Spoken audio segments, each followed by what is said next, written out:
Tomorrow we play our first away game of the season against Wolves at 2 p.m. and this game provides an opportunity for both teams' Prem seasons to really kick off, as we lost 2-0 against Man City and Wolves lost 2-0 at Arsenal.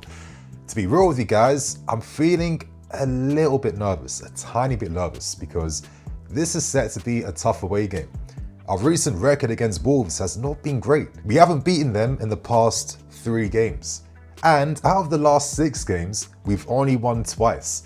Wolves are slowly becoming a little bit of a bogey team for us, so a reaction is definitely needed. But for the other reason why I'm feeling a little nervous, after our win against Servette, it really highlighted to me that we are still a long way away from really mastering the foundations and the elements of MARESCA'S system. We aren't there just yet. I was a bit disappointed by our set piece defending. I was a bit disappointed by the lack of intensity off the ball, as I felt Servette played through us a bit too easily, and in the past 2 games, or recently throughout pre-season, we look especially weak defending in those wide areas. And against Wolves, who mainly come with that wide attacking threat, we can't afford to not be on point. I think we can all accept that we need to be patient with the system, but I think one thing that we won't be patient for is players not showing application, not showing effort, not doing the bare minimum, because we need that, because they're the elements we need. And on top of that, we also need to rely upon some of the individual quality to really help us during the first few opening weeks, maybe even months, as the team gets used to life under Enzo Maresca. Still, one of the most exciting things to look forward to in tomorrow's game is another debut, as Joao Felix is set to play against Wolves. His first stint with us was only a little bit of a starter. It allowed him to understand the league, it allowed him to familiarize himself with the city, and also get used to his teammates that he will be very familiar with. I feel like he comes back now more prepared, more mature as well too, and I think he's ready now to really tackle the beast that is the Premier League. And for myself, it'll be really fascinating to see how Maresca decides to use him, because throughout multiple press conferences, Maresca has stressed the importance of Joao Felix's versatility in many different situations in game. But there was also another very interesting position that Maresca discussed Felix in, which I'll be discussing later on in this video, so you guys don't go nowhere. But my friends, right now we have a full strength team to turn to. Maresca will find it quite hard to find the best 11, but his life will be easier because he'll pick the best 11 that has been performing consistently in training. So tomorrow is a big opportunity to continue to build our work under Enzo Maresca. So my friends, if you guys are feeling confident for the game, hit that like button. Good vibes only.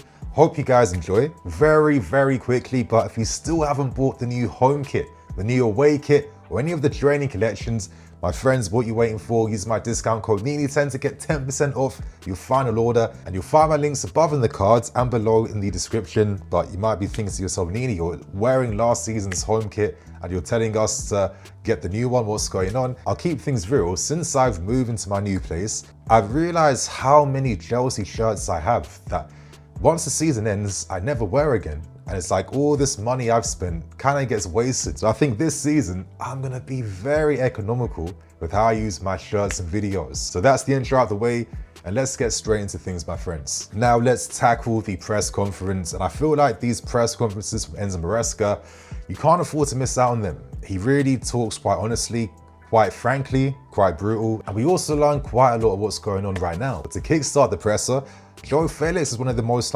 dominant parts of the press conference, and we learned a lot. Maresca revealed that Felix physically is fit to play against Wolves tomorrow. We don't know whether he starts or comes off the bench though, because Maresca revealed that even though he is physically ready, he's had no time to really get used to our way of playing. But then after seeing that performance against Servette, how many players really are? And is it going to hurt us to introduce Joao Felix right from the start?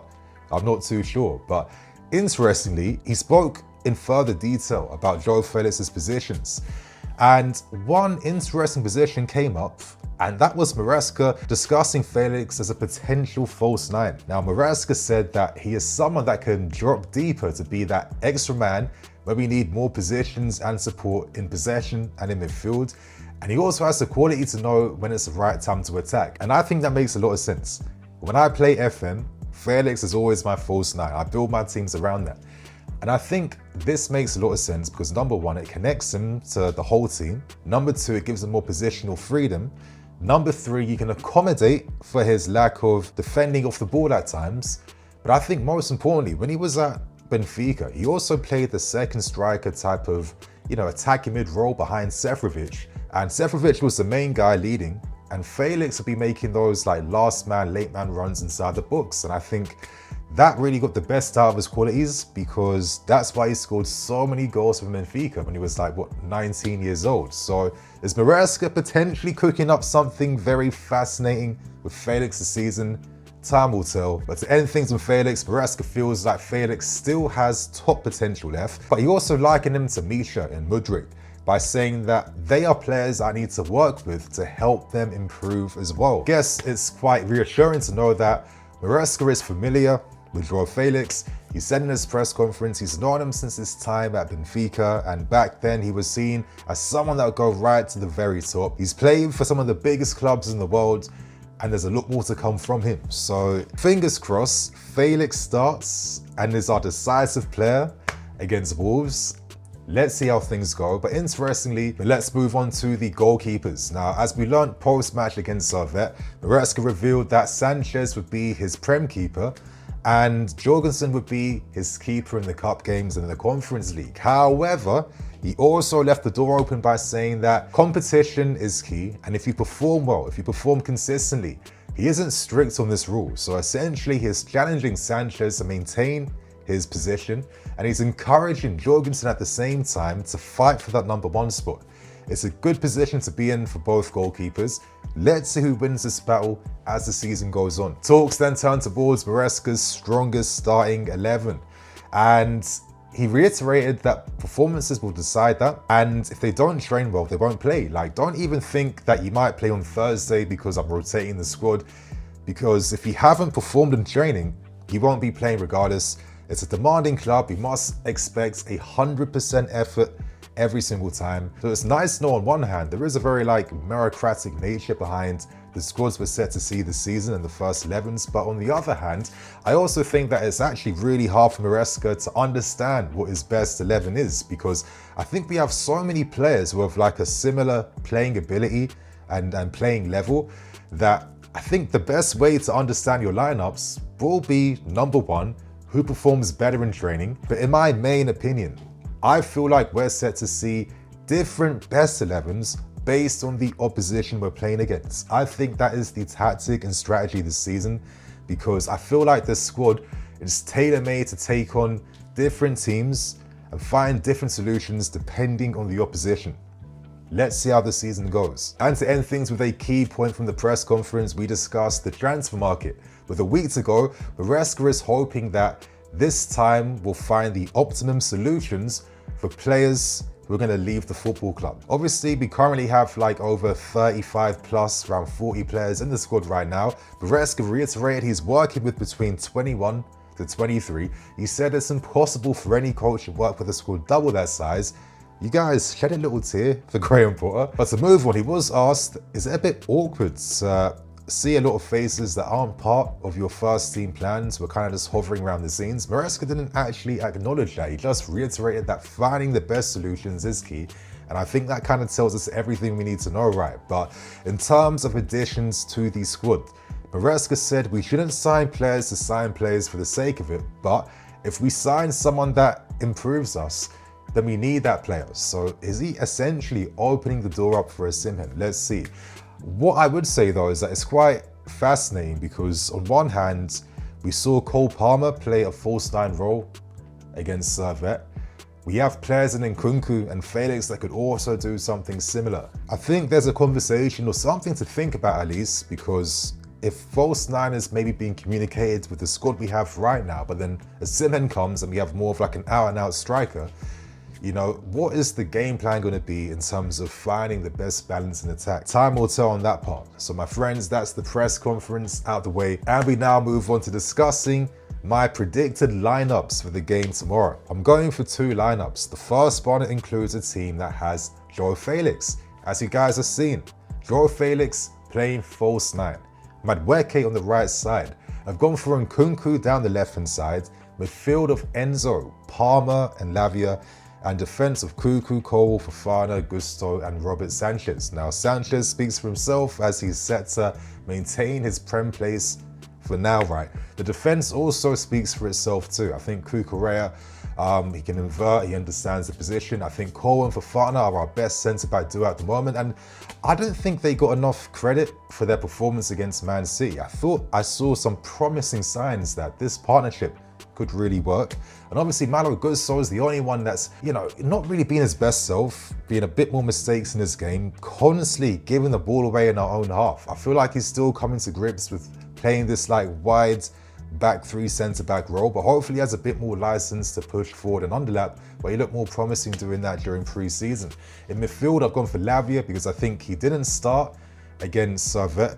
As number one, we don't want to like break his body down, but number two, I think he was getting ready to prepare for the game against Wolves. And I think alongside him, I've gone for Enzo, who played that superb assist to Fanoni Madueke. I don't think we should write off Enzo playing this 8 role just yet. Let's give it at least a handful of months. There is something there, but I think his best work comes when he's not necessarily in the box finishing moves, but when he's outside the box, hovering around the box, playing those assists in behind.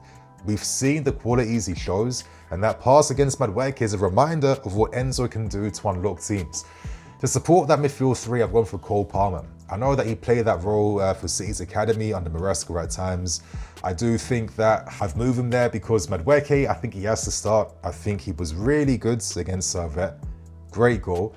And he's someone that's shown development and promise. I think when you play a great game like that, you need to start the next game. I think that's fair to maintain that momentum. And I actually liked how Palmer and Madueke looked last season under Pochettino when they played on that right-hand side together. Having those two alongside Gusto makes for very interesting possibilities against Wolves. And obviously to complete the team, I've gone for Felix at false 9. I think that could be a fascinating one, to be fair with you. But to accommodate him, I've gone for Nkunku playing on the left-hand side. Now, I thought as the half went on against Man City, his prominence did grow. And if you have Nkunku and Felix, and here's how I'm seeing it, both these players would be interchanging positions, swapping, playing off each other. I think that's how it could work, right? So I'm really fascinated to see if this is the idea that Maresca is going for against Wolves. Maresca revealed, very coyly that it might be too soon for Neto to instantly start the game on the left-hand side. Maybe he does and he surprises us, or maybe he comes on as a sub, but based on what he said, this is my predicted lineup, I'm guessing. And to end things with the final lineup, this is like the more responsible lineup that wouldn't surprise me if Maresca played. As you guys have seen, Nico up front, alongside him, and Nkunku on the left, Palmer on the right-hand side, a midfield three of Enzo, Caicedo, Lavia, normal defense, and the usual suspects in goal. Now, I don't think we necessarily have to use a lineup like this, but would it surprise me because Maresca feels like we can't afford to concede goals? I need to have more energy and aggression in midfield. But I guess my only fear comes from the fact that, Nkunku and Palmer aren't those classic out-and-out wide options. And I think Maresca's football really comes to life when you have direct wingers who can go 1v1, take them into the bylines and really stretch your play and take advantage of that. So would it surprise if we saw a similar lineup against City? Maybe not, but the first lineup with Felix, that is the one I am going for. So to end things with my match prediction, maybe I shouldn't be going for this, but maybe it's just like the feel-good vibes of a new season starting. New possibilities, new hope, new promise. So I'm going to be going for a 2-1 win. I feel like we might concede because we have it in us. We go to sleep in the wrong moments. That drop off in intensity against Servette really annoyed me, if I'm being honest with you. And it tells me that this team isn't close to being that fine-tuned to fix stuff like that. So I'm going for a 2-1 win based on the fact that Wolves, they've got promise, but I think we have enough quality, I'd like to think, to get those 3 points in their stadium. So that's the video done, my friends. Share your thoughts and opinions, give your predictions and your predicted lineups, and I will see you guys tomorrow with another watch long stream. Cool.